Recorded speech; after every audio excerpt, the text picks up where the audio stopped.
What's happening, guys? This is House Cat MMA, and right now I'm going to be going over my predictions for UFC Fight Night 269, Kevin Vallejos versus Josh Emmett. But before I get into all that, if you would just take a second to like and subscribe, maybe do a bit of comment and sharing, that should be cool as hell. So I'm going to be going over the last three fights on the prelims and the whole main card. Starting with Mektabek Oralbai versus Chris Curtis. Chris Curtis likes to scrap. And Oralbai, he's down for a scrap too, but he'll knock your ass the fuck out. He's got one punch knockout power. And, his fake offense when he's standing, like he's constantly in this state of, am I faking for a takedown or am I not? Am I faking for a takedown or am I not? He's never not moving standing. And, I think that it might end up a scrap, but I think Oralbai will be able to put Chris Curtis away probably in the second round. TKO probably. Now we got Eric Anders versus none other than my boy Brad Tavares. Both of these men are getting up there in age as far as professional fighters go. They're both 38. You know what I'm saying? Eric Anders is a guy that's always been okay everywhere, not great or really good anywhere. He's a powerful guy, played football for Alabama at one point in his life. He can be hard to deal with. Brad Tavares has always been mainly a striker, but he knows what he's doing on the ground too. He's always kind of lacked a chin. He's always been one to get knocked out. Coming off of a knockout loss. So that's pretty tough, but I think Tavares might get this one because Tavares will leg kick the fuck out of you if you ain't careful. He will. So yeah, I think Tavares is gonna win a decision. And now we got Charles Johnson versus Bruno Gustavo da Silva. Da Silva's fucking good, powerful guy. He's gonna be a lot shorter than Johnson in there. He's gonna be a lot shorter, and I think that Johnson's range might be a lot, but I do think this fight's going to go the distance. And I mean, Charles Johnson's got knockout wins over Joshua Van and Lonir Kavanaugh, and that means something. That means something. And I think he's due for a win. He's coming off of a loss to Alex Perez, but I still think he's got some fight left in him. And I think he's going to get her done via split decision against Bruno Gustavo da Silva.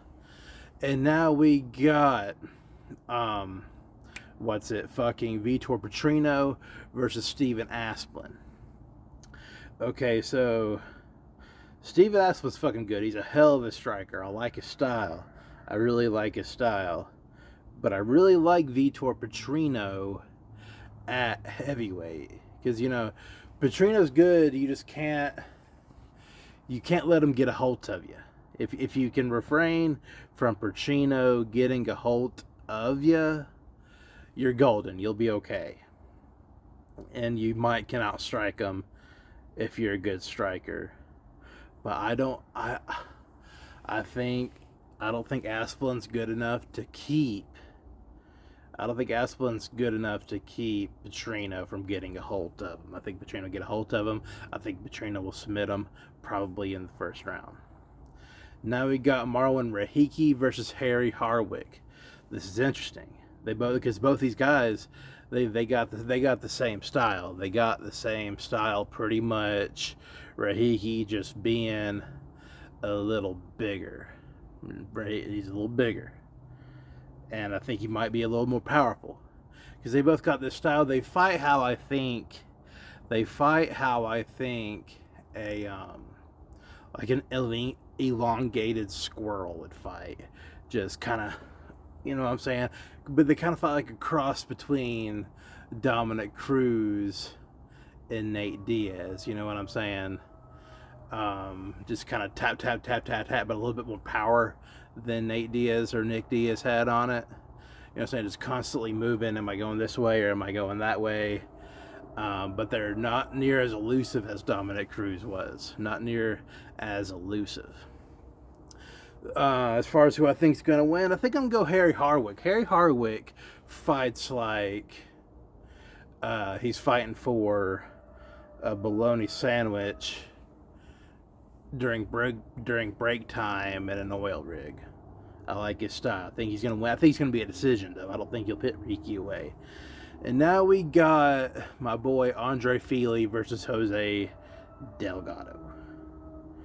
Jose Delgado is a big, strong cat. He's a big, strong cat. I think because, and as far as Andre Fili goes, he's kind of like you're either going to get Andre Touchy-Feely, which is a decent fighter, keeps his record at about 500, or you're going to get what I like to call Andre the son of a bitch motherfucker Feely. That guy bats about 650. Straight up a mixed martial arts fighter. Good on the ground, good on the feet. Fucking textbook journeyman. If you look up journeyman in the dictionary, you're going to see a picture of Andre Fili. And I think Delgado's going to get this one. I think he's going to muscle Fili around a little bit. I hope not. I like Andre Fili. So I'm not a betting man, you know what I'm saying? Because I do get a lot of these wrong. I get some right. I made some good calls before, but I do get these wrong sometimes. But yeah, I think that Delgado's going to muscle Fili around just a little bit. He's going to get a decision win. And now we got Ian Kotalaba versus Omar Sy. You know what I'm saying? Sy is a fucking very powerful young man. Very powerful young man. He's kind of, he doesn't really care where the fight takes place, but he does kind of, he's good, but he does lack a little bit of skill. He's gotten a lot of his success because he is a giant 205er. And he's kind of dangerous. He's just a lot to deal with. There's just a lot of body to deal with. And he's full of piss and vinegar. Then you got Ian Kotalaba, who is... he's due for a win. He likes to win one, lose, win, lose, win, lose. You know what I'm saying? You're due for a win coming off a loss. And he does like to beat guys like this. Guys who got good records, but, Ian Kotalaba is a pretty good gatekeeper. If you beat Kotalaba, you might be top 15 material. Or maybe not even top 15, but you might be good enough to be ranked, 16 or 17 by Tapology or Sherdog. And you can take down Omar Sy. You can. You 100% can. But you got to be sure once you get him down to get set. You know what I'm saying? Like, you are gonna, because he's really good at reversing shit when he's on his back because he's just so goddamn powerful. But you gotta take down. You gotta get set. You gotta get in there close, and you gotta make yourself heavy. So as far as who I think is gonna win, I don't pick I'm a Ian Kotalaba fucking maniac, and I don't pick against him. I don't care if he's fighting Alex Bahia. I don't pick against Ian Kotalaba. Love the way he conducts himself because I think sportsmanship is stupid. But he's gonna win. He's gonna win some kind of decision maybe. He might submit him. He might arm triangle him. Who knows? But now we got Jillian Robertson versus Amanda Lemos. Amanda Lemos is... I think if Jillian Robertson can get a hold of her, I think she might win. But I think overall,